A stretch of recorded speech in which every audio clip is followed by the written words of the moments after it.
ตอนนี้เฮ็ดคานไปได้นี่อันที่สองเนาะแต่ตัวที่ถ่วมแบบหัวมันหลายนิดนึง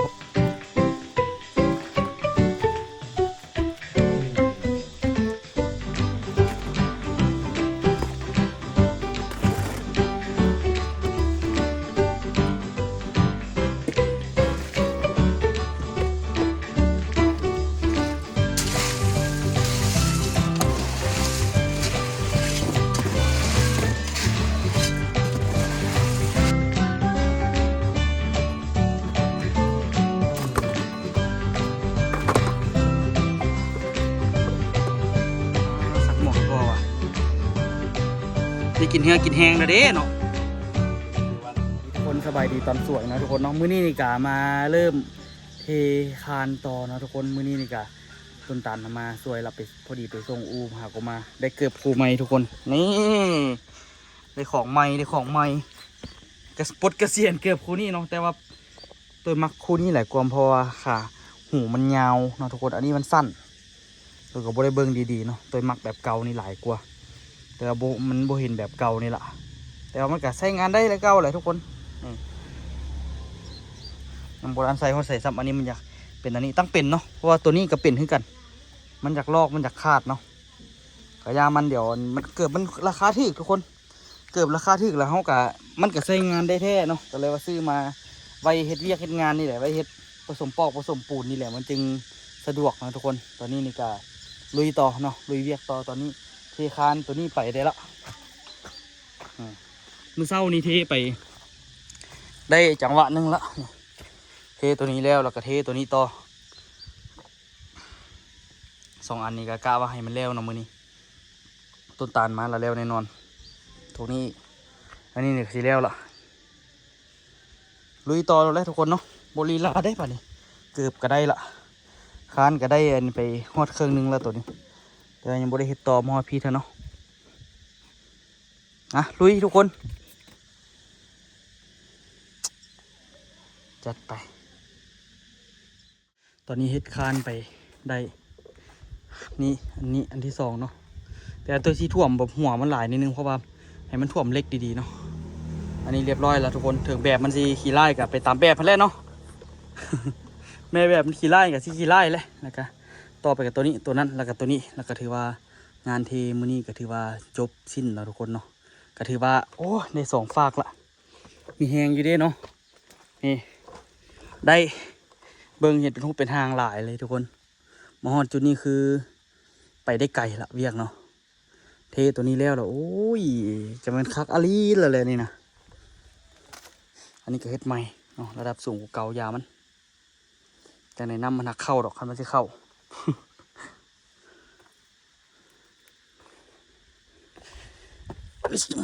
ครีมเรียบร้อยเนาะมีแหงเดี๋ยวเราเอาน้ำมาดีๆเพราะว่าเดี๋ยวมันติดแบบพิลึกเนาะปูนก็ได้ติดแบบแท้ติดแบบว่าเดี๋ยวว่าแล้วสิเอาบั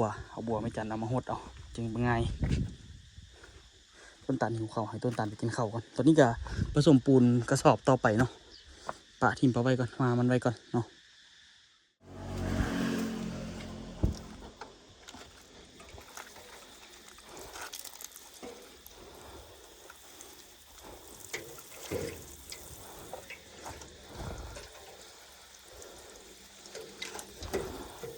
หดอีกดีๆทิมปะไว้ว้ายหัวรุดยุ่งหม่องผสมปูนมันมีต้นมะฝางอยู่นะมีต้นมะฝางพอให้ห่มสักหน่อยสักหนึ่งได้พอมีแห้งเนาะทุกคน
ดีโคตรเลย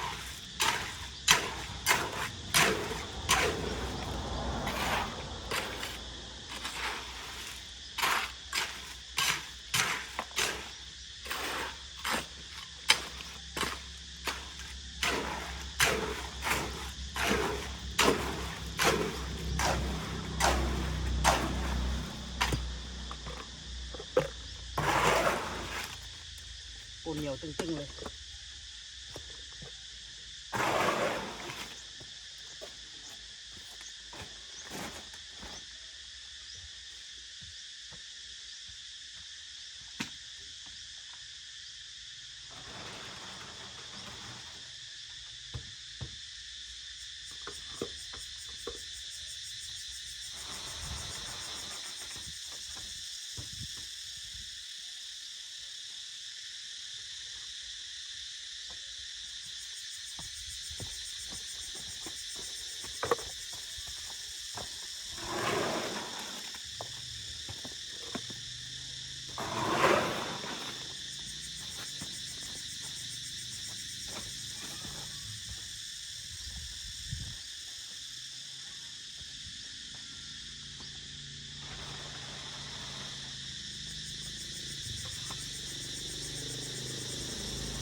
นี่ก็เป็นอีกมือหนึ่งที่ฮ้อนสมควรแต่ฮ้อนหิงกับซ้ำๆเก่าเลยตันเมื่อคืนนี่ก็อยากเอาเลยก็อยากฮ้อนฮ้อนกับคืนไข่ฟองเยี่ยมมาตันบ่ฮ้อนปะฮะห้องมันขึ้นเลยปกติไอ้กับบ่ห่มอยู่ละบ่ตกพยากรณ์อากาศก็บอกบ่ได้ตกฟ้าห้องแห้งก็มาขึ้นสภาพฮอนในหนึ่งกะนาแดงกินเบียร์ในหนึ่งกะนาแดง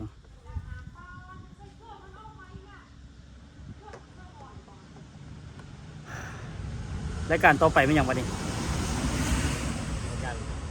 ฮะรายการซุ่มเซลตัวฮะบูหนักนี้ไอ้ดำเลยบ่เอาเมียไอ้ดำบอกแล้วมียินเป็นโสดป่ะ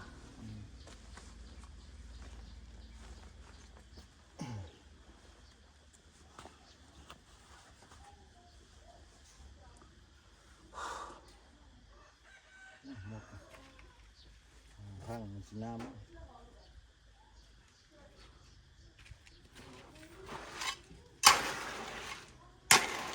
สติงอันนี้โบซ่าเว้ย ฮะ คือแต่มันโบอัดลมเว้ยโหมันแบบหวานๆมันแบบโบซ่ากัดคอกัดปากนะ ของปลอมอันนี้นะ มันโบซ่าซื่อน่ะมันความซ่าหน่อยกว่าเก่า ของปลอมนะ มันโบซ่ามันก็บ่จะคักเนาะ ของปลอมกันอย่างของเทมไปตั้งก็กิน ซื้ออันนั้นเลยพุ่นน่ะซื้ออันน่ะเป๊ปซี่แล้วซื้อโซดาพร้อมโลเป๊ปซี่ใส่แล้วโลโซดาใส่พร้อมโอ้โถซาคักแล้วกับมันก็บ่ได้หวานเฮงอีก ก็จะอัพเนี่ยแซนอันไส้นั่นนะจะอัพไปไส้อะไรอันโซดาอีกปลาเราจะวักซ่าสิเลย โอ้ยหวังว่าสิได้เงินกับบ่ได้ซับมายำอยากหัวขนาดหวังว่าสิเอาเงิน10 ล้านอยู่ ปีหน้าเลย ได้อยู่แต่ก็นานได้โพด ก็ปีหน้าเดือน4นี่โอ้ เมื่อปีได้เงินดอกเบี้ย500,000นี่หั่นครบปีมาก็ได้ดอกเบี้ยอีก500,000ซั่นนี่โอ้ยดอกเบี้ยให้เจ้าซะล่ะค่อยเอาเงิน10 ล้าน เนาะข้อก้อนเลย โอ้ยตัวนี้ไปคนต่อทุกคนแล้วแบบที่2นี่ละทุกคนเนาะแล้วก็แล้วตัวนี้สิไปกินข้าวก่อนล่ะจึงมาเฮ็ดตัวนี้ต่อกินข้าวพักผ่อนนิดนึงแล้วก็จะมาเฮ็ดต่อเนาะเบิ่งคานก็แล้วละ3คานเนาะตัวนั้นก็แล้วปุ๊บข้าวปูนเบื่อก็สิไปโปะใส่ตัวนั้นให้มันเต็มนี่คานก็เรียบร้อยเนาะคานจองขาเฮ็ดแล้วเบิดก็ค่อยๆเก็บรายละเอียดมื้ออื่นพุ่นแหละจะไปเก็บเนาะเดี๋ยวผสมปูนก่อนทุกคนแล้วนี่แล้วโอ้จะเป็นคักเลยนี่คักแท้คักหวานเลยแหละนะคักอะลีเนาะแล้วนี่แล้วมันแจ่มคักอันนี้เบิ่งบางทีสิเอาปูนมาโปะซะอีกเนาะมันต่ำโพดอันนี้สูงอันนี้ต่ำแต่ที่จริงโปะบ่โปะก็ได้เนาะไม่มีปัญหาดอกแปลงบนอันนะเล็กนี่ให้มันบ่เห็นมองเล็กก็พอละเราจึงหาปูนโปะกินข้าวก่อนไปคักบาดนี้ข้าวเด้อข้าววันนั้นเอายังข้าวกูทักหาบ่ได้กิน ลงอยู่ที่ไหน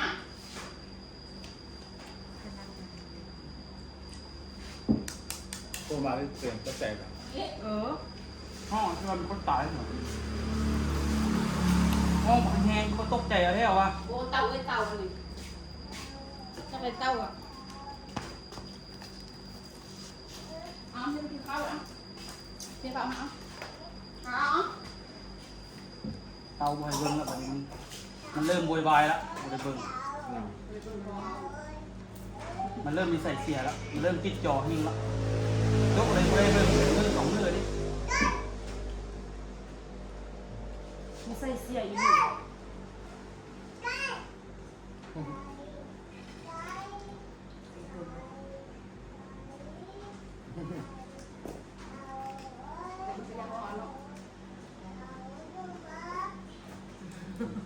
เขาเป็นที่คอ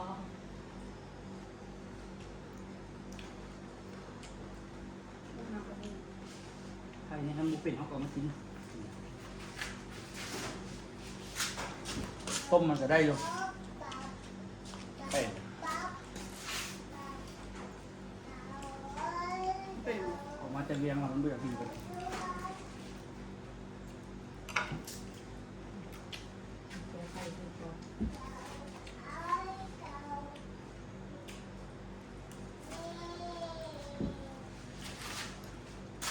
เย้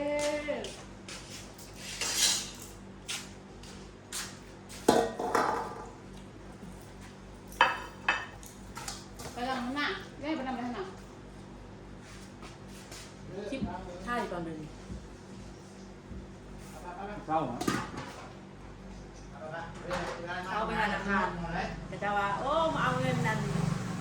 มาเอาเงินมาเขาว่าเอาเงินมาเอารางวัลนะเนาะทำรางวัลมาเขาว่าโอ้เมียลักษณะ เขาไม่ทักเลยนะเขาร่วงเขาเลยนะ มาข้างหรือ เสียมันเป็นแบบนี้หน้า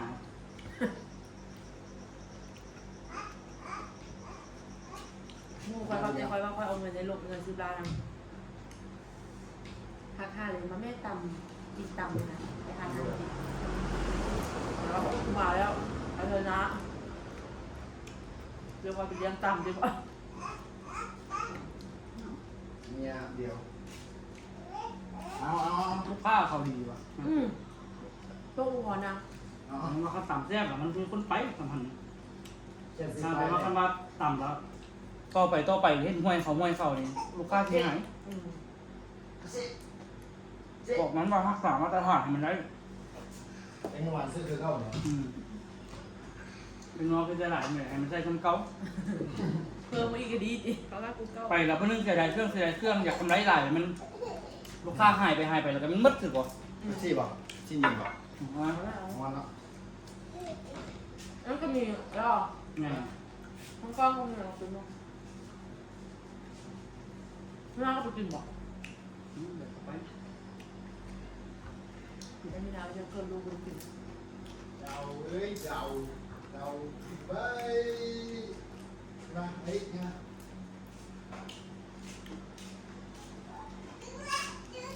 นกกระเอิญพอไปกินมันเมื่อวานนี่ถ้าคันคอยไปบ้านแตกแท้อ่อน ไม่น่ะ น้องนี่พันป่าโตกไงแล้วคอยไปกิน ได้แล้ว มุสตากรรมนะ เป็นของกินหรือสิตาย ว่าเดียนปะโธเอาเงินกับไว้แล้ว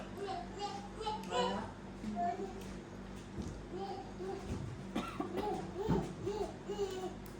คนนั่งน่ะ เดี๋ยวไปลุยต่ออีกนึง คนบอกของมึง ก่อนได้ระยะหนึ่งแล้วก็มาลุยเวียกต่อแล้วทุกคนเนาะยังเหลือตัวนี้ยังบ่ทันแล้ว เดี๋ยวผสมปูนแล้วก็งัดเนาะทุกคนนี่มาแล้วเดี๋ยวไปเอาน้ำหดไปนี่ก่อน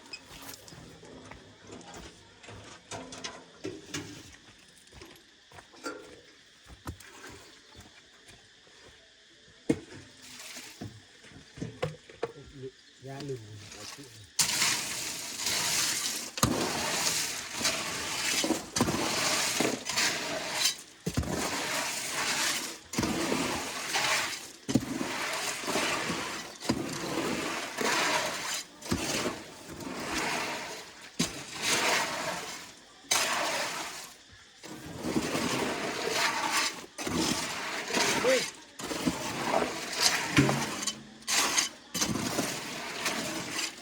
คู่อ่ะเดี๋ยวไปเอาให้เจ็ดสามคู่บ่เดียวกันทุกคนเดี๋ยวคู่ตัวให้ตังค์นะครับ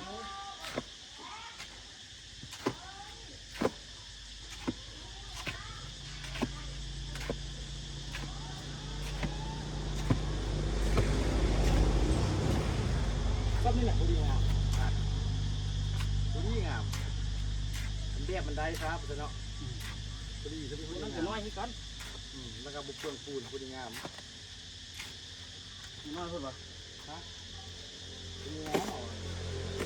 เอ้พูดเงียวน้ำมันเสียวที่เอาว่าไปไปแล้ว พอเรื่องมันโตอย่างยากใช่ป่ะ โอ้ยมันเสียวแต่มันโซะ กัน เท ดิน พื้นแล้วให้ไปเรียวน้ำให้งามเล ดิน ย ก็เป็นดินน่ะนะดินลูกลังดินมักหินอยู่ละแล้วมันก็ดินแน่นละ มันเป็นดินเดิมเลยดิ เพราะมันเป็นดินถม อืม ไอ้บ่ที่บุเทพื้น พูดแต่ว่าเท่ๆก็ดีเลยล่ะ บุเท ปรับดินละทีให้ได้รับคานท่านให้มันได้รับคานท่านแล้วกับ เทบัดน้ำคันเทแล้วมันบ่ได้ระดับนี่มันสิขังหันก็บ่ดิยุงก็บ่ดิไปใครทันไป กาจะหากเอเทด้านนี้สูงเลย สูงก็ได้เทหลายได้ปรับ เอา หลา ดิ ย นเข้าเอาเอ้ย ฮะ เอาดินเข้าเอาเอ้ย โอ้ปรับหลายเติมเพิ่มเงินนี่ เอาจะว่า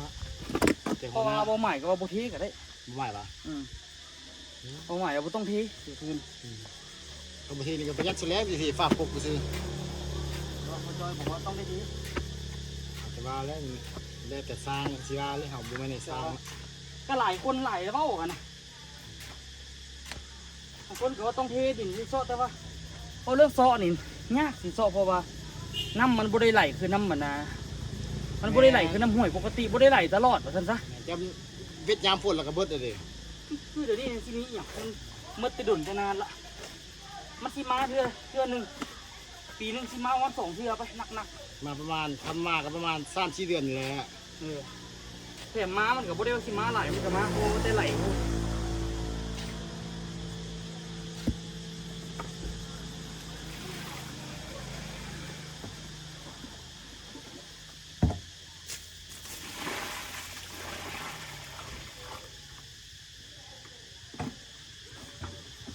แต่ว่าขนาดนี้นี่สมมติว่าน้ำมันมืดน้ำมันอังนี่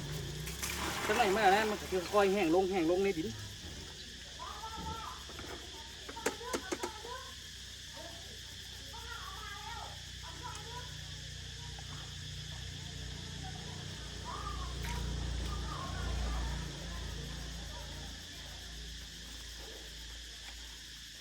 ฟังจักฟังกันจังไดเนาะลังเบียร์นี่กันเลย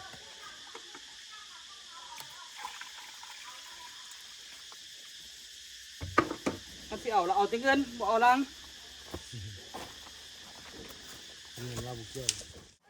โอ้มันยางพี่นะโอ้คำให้ทุกคนได้เอาโต้นะมอดเพลงบ่ได้บ่มอดเพราะว่าเฮาสิตายบ่มีทางหากิน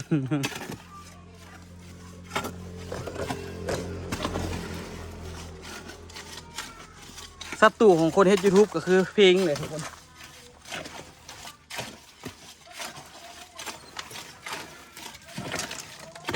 เราบอก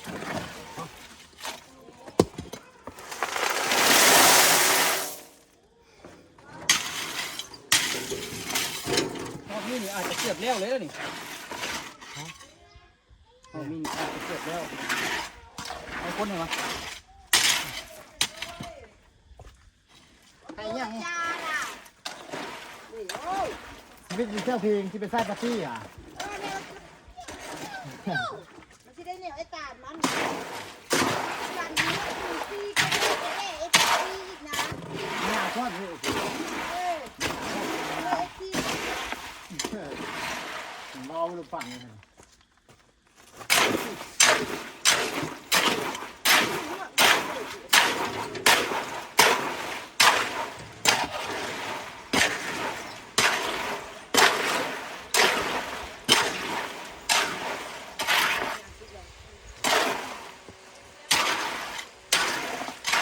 เรานี่เจ้าคือนี่บอกว่าท่านละเพียงได้ทำต้นตามเดือนเลยเดือนบัวราคาเดือนท่าน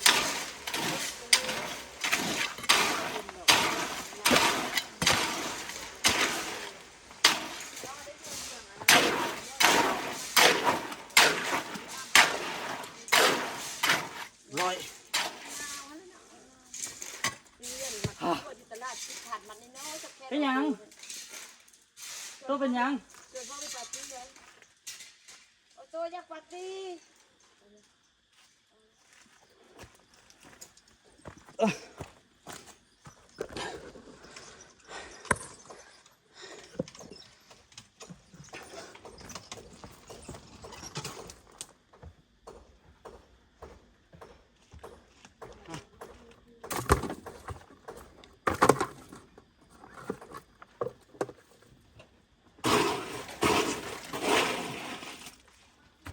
ร้านตัวนี้ก็น้อยดิน้อยคือตัวนี้นี่แหละ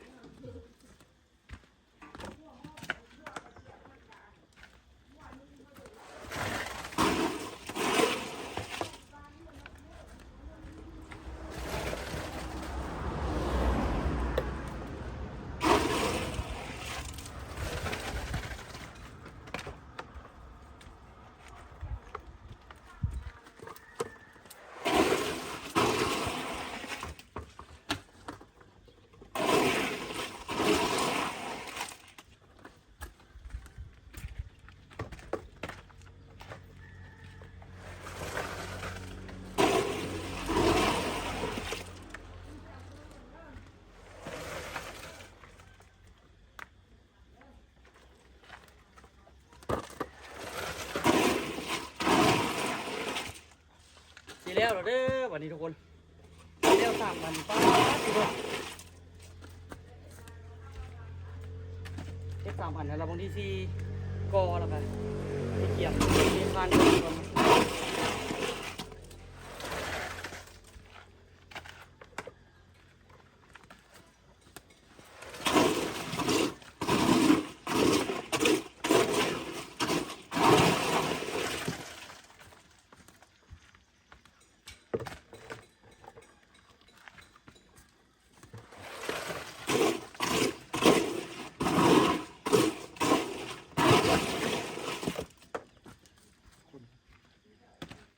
กระสอบเครื่องโบแล้วทุกคนคันนี้หนักเนาะ มันสูงเด้มันสูงหลายเนาะเดี๋ยวเห็ดตัวนั้นก่อนทำวาเนาะนี่แหละแถวนี้แหละสิได้ตัดประมาณนี้แหละสิได้ตัดออกตัดเสาโอ้ยซีบได้ไปเอาอันซีพอตัวเมื่อคืนก่อนนี่เดี๋ยวนั้นก่อนเฮ็ดเสาเฮ็ดอย่างแล้วก็เราจึงไปเอามาซีอีกวันหนึ่งเพราะว่าเบิ่งละเพราะว่าเทคานถึงอย่างแล้วเราจึงสิไปเอาโอ้บัดสิเฮ็ดฝาปกนี่ก็บ่ธรรมดาได้สูงอีกเดดมากเลย มาแค่ไหนนี่ หืม มาแค่ไหนกับนี่ เนาะสูงอยู่แต่ก็เฮ็ดคานจนแล้วเบิดจึงเฮ็ดแบบนั้นคานจนแล้วเบิดแล้วจึงสิเริ่มเฮ็ดอันปกค่อยๆเฮ็ดไป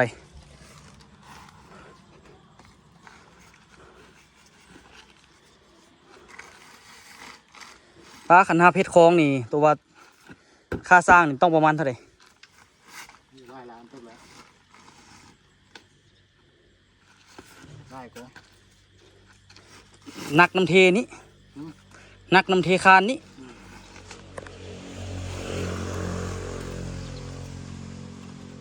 เดี๋ยวผสมปูนก่อนทุกคนทุกคนเนาะตอนนี้นี่ก็คือแล้วมืดแล้วเด้อคานตัวนี้เนาะถือว่าจบไปนี่ปูนเหลือนิดนึงก็มาเทใส่นี่เลยมองมันผิดเนาะเทคานตัวนี้ซัดไปหุ่นแต่ว่าตัวนี้สิบูซื้อเสายามันเนาะต้องแปลงเอาเฮ็ดตัวจองก่อนก็พอละบ่แล้วก็จองเทิงพี่เลยคานก็ได้ต้องจองลุมเฮ็ดตัวนี้จองใส่เสาตัวนี้หน่อยมันอยู่ดีเพราะว่าเสาข้างหน้าต้องได้เฮ็ดคักๆเนาะซัดออกไปหาลักคนแรกทุกคนเสาตัวนี้แจมเนาะในเรื่องอันนี้ก็เรียบร้อยแล้วดิเอาออกเลยก็ได้ละเพราะมันแข็งละนี่สวยต่อแห้งบัดนี้ป้อตัวนี้โอ้ยแต่มันกับบรุดหลายดอกมันกับรุดในหนึ่งยามันจึงบัดกอขึ้นจึงจะเอาปูนใส่เอาคักแล้วบัดนี้ข้านตัวนี้ข้านตัวนั้นอยากสูงยามันปรับระดับให้ไปได้ประมาณนี้พี่แหละกอขึ้นให้ได้เทรวมกับเทคานอะไรจะสูงประมาณนี้คนย่างเข้าไปได้สบายนะทุกคนคันซีเทียบนี่อ่ะเป็นเดี๋ยวไว้เจอกันคลิปหน้าทุกคนเด้อเรียบร้อยแล้วนี่เห็นบ่3 คานโอ้แจมได้เรื่องไปเอามาคานนี่ต่ำกว่าหมู่แต่กระเทียบกับตัวนี้ก็พอดีกันนั่นแหละระดับมันบ่ได้หมู่เนาะนี่แจมคักมื้อหน้ามานี่สิได้หาไม้มาอัด อันนี้จะกิ้วพดไปเอาประตูคนไหนมาอัดนี่เทปูนโป๊ะคนนี้อีกเท่านึงอันนี้กับโป๊ะปูนใส่เนาะเดี๋ยวล้างเครื่องล้างอุปกรณ์ก็ไปเจอกันคลิปหน้าทุกคนเรียบร้อยละจบละบอกให้พ่อว่าได้กินเหือกินแห้งแล้วเด้เนาะ ไม่ได้คือว่านะพุ่นอ่ะ ตัดหมวกยังมีน้ เป็นแทนเอาตัวน่ะ ได้กินเหือกินแห้งแล้วเด้นี่บ่เป็นธรรมดาเด้นี่นะ